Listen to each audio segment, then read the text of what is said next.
হযরত আলী রাদিয়াল্লাহু তাআলা আনহু বলে বিশ্ব নবীর উপরে যখন ওই আয়াতটা নাজিল হলো ওয়া আনদির আশিরাতাকাল আকরাবিন, আল্লাহ তাআলা তার হাবিবকে বলে দিলেন, ও নবী, এবার আর লুকিয়ে লুকিয়ে দাওয়াত নাই, এবার আর গোপনে গোপনে দাওয়াত দিবেন না। ওয়া আনদির আশিরাতাকাল আকরাবিন, এখন আপনি প্রকাশ্যে দাওয়াত দেন। গোপনে অনেক মিটিং করেছেন, গোপনে অনেক মিছিল করেছেন, গোপনে অনেক সমাবেশ করেছেন, এখন আর গোপন নাই, এবার প্রকাশ্যে, এবার মানুষের সামনে জনসমাগমে দাওয়াত দেন। আর এই দাওয়াত যাদেরকে দিবেন এদের মধ্যে প্রথম স্টেপ হবে আপনার কাছের আত্মীয় যারা, তাদেরকে দাওয়াত দিবেন। আল্লাহ রাব্বুল আলামিন বলে দিলেন, ওয়া আনদির আশিরাতাকাল আকরাবিন, আপনার নিকট আত্মীয়, আপনার গোত্রের লোকেরা, এই লোকদেরকে আপনি দাওয়াত দেন।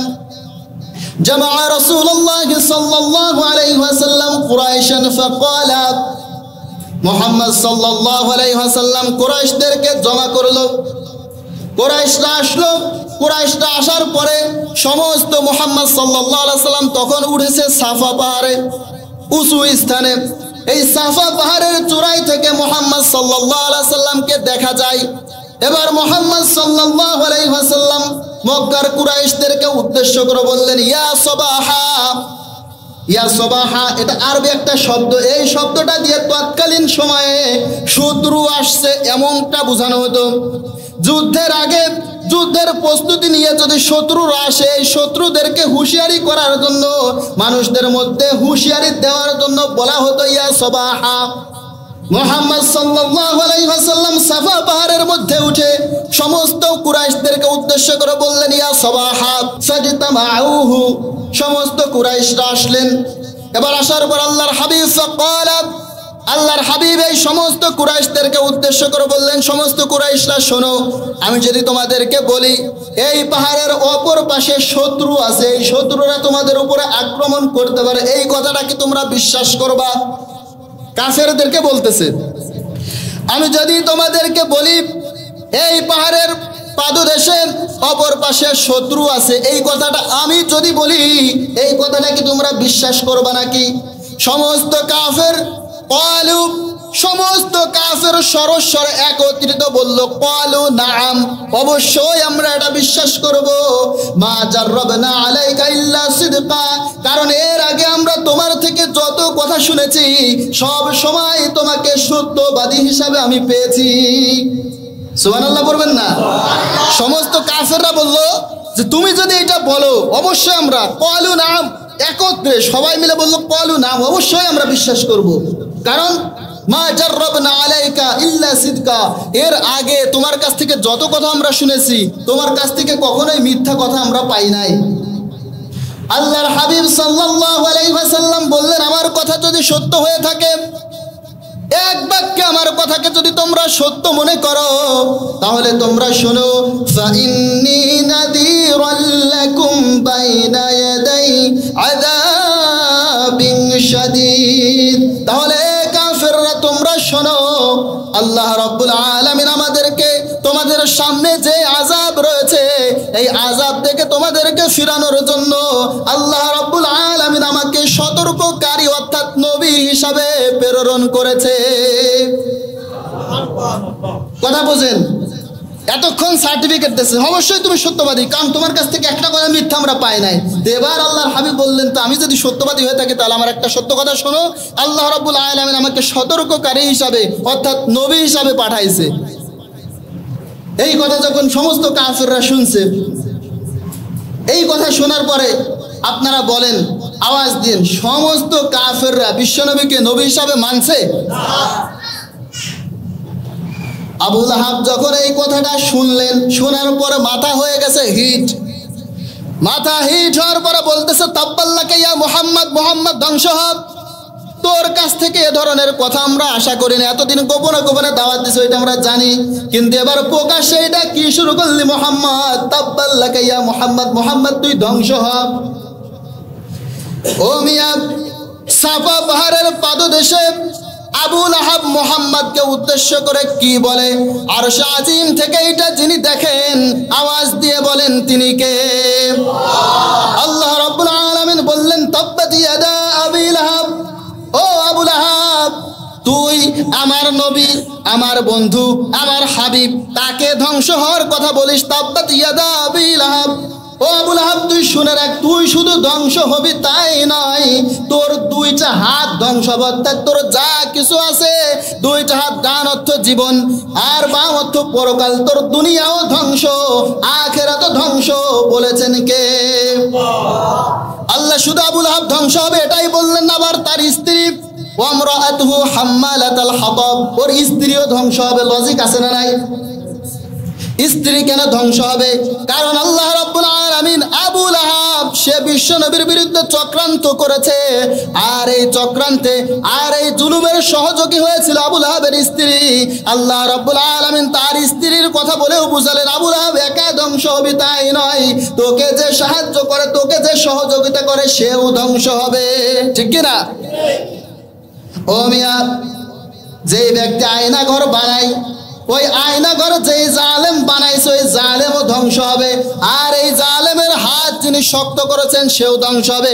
কারণ জালেমের সাথে সাথে জালেমকে সাপোর্ট করে, যে তাকে ধ্বংস হওয়ার কথা বললেন কে? যেই ব্যক্তি কোনো দোষ ছাড়া, কোনো কারণ ছাড়া আলেমদেরকে ফাঁসি দেওয়ায়, যেই ব্যক্তি কোনো কারণ ছাড়া আলেমদেরকে দেশ থেকে বিদেশে পাঠায়, যেই ব্যক্তি, যেই জালেম কোনো অপরাধ ছাড়া মসজিদের মধ্যে তার পেটোয়া পুলিশ বাহিনী পিটাইছে, ওই জালেমও ধ্বংস হবে। ওই জালেমের সহযোগী যে হবে, সেও ধ্বংস হবে। কথা কি বোঝা যায়? কথা কার? আল্লাহ রাব্বুল আলামিন বললেন যে আবু জাহেল একা ধ্বংস হবে তা না, ওয়ামরাআতুহু হাম্মালাতাল হাতাব, আবু লাহাব ধ্বংস হবে, আবু লাহাবের স্ত্রী, ও যে সমর্থন দিয়েছে, ওও ধ্বংস হবে। কথা কার? আবু লাহাবের উপর আয়াত নাজিল হয়ে গেল, আবু লাহাবের মাথা আরো গরম। আয়াত যখন নাজিল হয়েছে, আবু লাহাব একটা পাথরের টুকরা উঠালেন। এই পাথরের টুকরা উঠায় মুহাম্মদ সাল্লাল্লাহু আলাইহি ওয়াসাল্লামের চেহারা বরাবর নিক্ষেপ করেছে।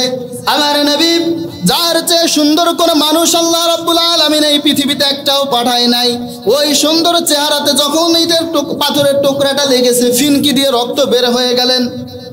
ও মিয়া, কোন নুরানি চেহারার মধ্যে আঘাত করেছে আবু লাহাব?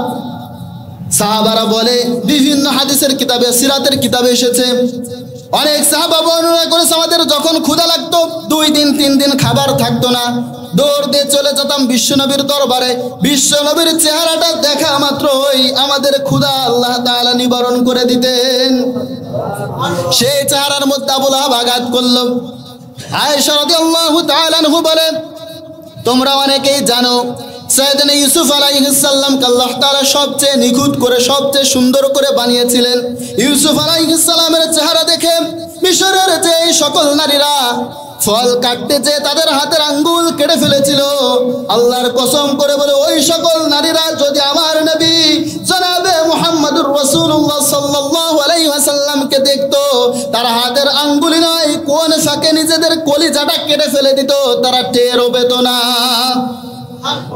সেই চেহারার মধ্যে আবু লাহাব আঘাত করলেন, চলে গেলেন, বিশ্বনবী রক্তাক্ত হয়ে গেল। আবু লাহাব চলে গেলেন বাড়িতে। বাড়িতে যাওয়ার পরে তার 2টা ছেলে ছিল, নাম হলো উতবা আর উতাইবা। উতবা আর উতাইবা এই 2টা ছেলে বিশ্বনবীর 2 মেয়েকে বিবাহ করেছিল। আবু লাহাব বাড়িতে গিয়ে তার ছেলেদেরকে বললেন, এখনই বিশ্বনবী মুহাম্মাদের মেয়েদেরকে ফিরায় দেয়। মুহাম্মদ সে নিজে নতুন একটা ধর্মের আবিষ্কার করেছে, মুহাম্মাদের বাড়িতে তার মেয়েদেরকে ফিরায় দেয়। আবু লাহাবের 2 ছেলে তার 2টা মেয়ে, মুহাম্মদ সাল্লাল্লাহু আলাইহি ওয়াসাল্লামের 2টা মেয়েকে নিয়ে চলে গেল। নিয়ে মুহাম্মদ সাল্লাল্লাহু আলাইহি ওয়াসাল্লাম রক্তাক্ত অবস্থায় বসে আছে। এই মুহূর্তে আবু লাহাবের 2 ছেলে বললেন, কেবলমাত্র আমাদের ধর্ম বাদ দিয়ে নতুন একটা ধর্মের তুমি আবিষ্কার করেছো, আর এই ধর্মের প্রচার প্রসার করো, এই অপরাধে তোমার 2টা মেয়েকে আমরা তালাক দিয়ে এই মুহূর্তে তোমার বাড়ির মধ্যে রেখে গেলাম। অপরাধ কি? অপরাধ হচ্ছে লা ইলাহা ইল্লাল্লাহ, আমরা যেই ধর্ম মানি ওইটা বাদ দিয়ে নতুন একটা ধর্মের আবিষ্কার তুমি করেছো। তোমার উপরে যেই কিতাব নাজিল হয়, এই কিতাবের দাওয়াত তুমি দাও। ও মিয়া, আপনাদেরকে যদি প্রশ্ন করি, মুহাম্মদ সাল্লাল্লাহু আলাইহি ওয়াসাল্লামের চেয়ে শ্রেষ্ঠ কোনো মানুষ নাই। মুহাম্মদ সাল্লাল্লাহু আলাইহি ওয়াসাল্লামের উপরেও যদি এমন পরীক্ষা আসতে পারে, ওই মুহাম্মাদের দ্বীন যারা লালন করে, মুহাম্মদ সাল্লাল্লাহু আলাইহি ওয়াসাল্লামের কোরআনের দাওয়াত সম্ভাবনা আছে না নাই? পরীক্ষা আসলেই বিচলিত হওয়া যাবে না, কারণ শ্রেষ্ঠ মানুষ তার উপরেও পরীক্ষা আছে না নাই? জুলুম, জেল, জরিমানা আছে না নাই? আল্লাহর হাবিব নামাজ পড়ে, কাফেরের দল বিশ্বনবী জনাব মুহাম্মদুর রাসূলুল্লাহ সাল্লাল্লাহু আলাইহি ওয়াসাল্লামের পিঠের উপরে, মাথার উপরে উটের নাড়ি ভুরুগুলো এসে ফেলে দেয়।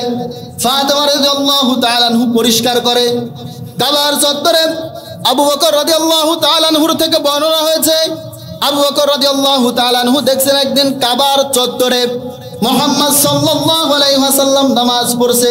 একজন কাফের, ওই কাফেরটার নাম হচ্ছে উকবা বিন আবু মুঈন। উকবা বিন আবি মুঈন একটা চাদর নিয়ে মুহাম্মদ সাল্লাল্লাহু আলাইহি ওয়াসাল্লামের গলার মধ্যে পেঁচিয়ে মুহাম্মদ সাল্লাল্লাহু আলাইহি ওয়াসাল্লামকে কাবার চত্বরে দিয়ে টেনে বেড়ায়। বিশ্বনবীর জানটা বের হয়ে যাবে এমন অবস্থা।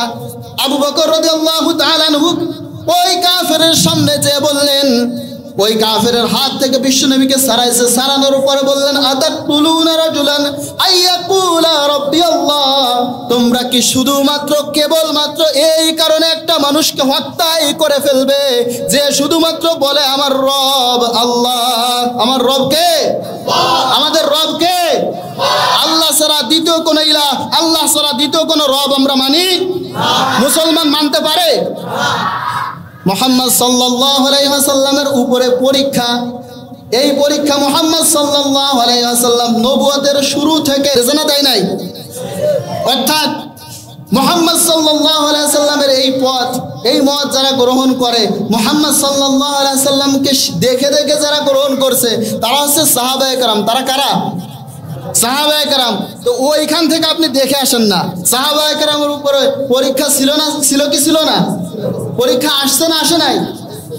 হযরত ওমর রাদিয়াল্লাহু তাআলা আনহু একদিন বলেন, ওগো ভাই খাব্বাব, তোমার কোমরটা এত সরু কেন, আর তোমার পিঠের মধ্যে এত বড় বড় গর্ত কিসের? খাব্বাব রাদিয়াল্লাহু তাআলা আনহু বলে, আমি তো প্রথম সময় ঈমান এনেছিলাম, আল্লাহর হাবিবের প্রথম দিকের সাহাবা আমি। আবু জাহেল আমার ঈমানের কথা খবর পেয়ে আমাকে জ্বলন্ত অঙ্গারের উপরে শুইয়ে দিয়ে আমার বুকের উপরে পাথর দিয়ে চাপা দিয়েছিল। আমার শরীরের চামড়াগুলো, গোশতগুলো গলে গলে ওই অঙ্গার, জ্বলন্ত অঙ্গার নিভেছে। এই কারণে আমার পিঠের মধ্যে দাগ দেখা যায়। খাব্বাব রাদিয়াল্লাহু তাআলা আনহু একদিন আন খাব্বাব ইবনে আরাত রাদিয়াল্লাহু তাআলা আনহু বল, আল্লাহর হাবিব সাল্লাল্লাহু আলাইহি ওয়াসাল্লামকে উদ্দেশ্য করে বললেন, শাকাউনা ইলা রাসূলুল্লাহ সাল্লাল্লাহু আলাইহি ওয়াসাল্লাম, ও আল্লাহর নবী, আমাদের উপরে এমন যে আযাব দেওয়া হয়, আমাদের উপরে এমন যে জুলুম করা হয়, আমাদের উপরে এমন যে নির্যাতন করা হয়, আলা তাস্তাসিরু লানা, আপনি আল্লাহর কাছে কি সাহায্য চাইবেন না? আলা তাদউ লানা, আপনি কি আমাদের জন্য আল্লাহর কাছে দোয়া করবেন না?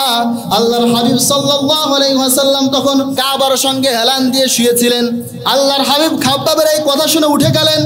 খাব্বাব রাদিয়াল্লাহু তাআলা আনহুকে উদ্দেশ্য করে বললেন, ওগো খাব্বাব, তোমাদের উপরে আর কেমন জুলুম করা হয়, তোমাদের উপরে আর কেমন নির্যাতন করা হয় শুনে নাও। আমরা যে লা ইলাহা ইল্লাল্লাহ এই কালেমার প্রচার করি, এই প্রচার করতে যে, এই কালেমার প্রচার করতে যে তোমাদের পূর্বে যে যুগে যুগে জালেম শাসক এসেছে, জালেম এসেছে, এই কালেমার দাওয়াত যারা দিয়েছে তাদেরকে প্রথমে মাটির মধ্যে গর্ত করছে, এরপরে মাটির মধ্যে পুঁতে রাখছে, উপর থেকে করাত দিয়ে দুই টুকরা করে ফেলেছে। শুধু কি তাই, তাদের উপরে এমন জুলুম আর নির্যাতন করা হয়েছে, লোহার চিরুনি দ্বারা তাদের শরীর থেকে গোশতগুলো তারা চিরুনি দিয়ে আশ্রে আশ্রে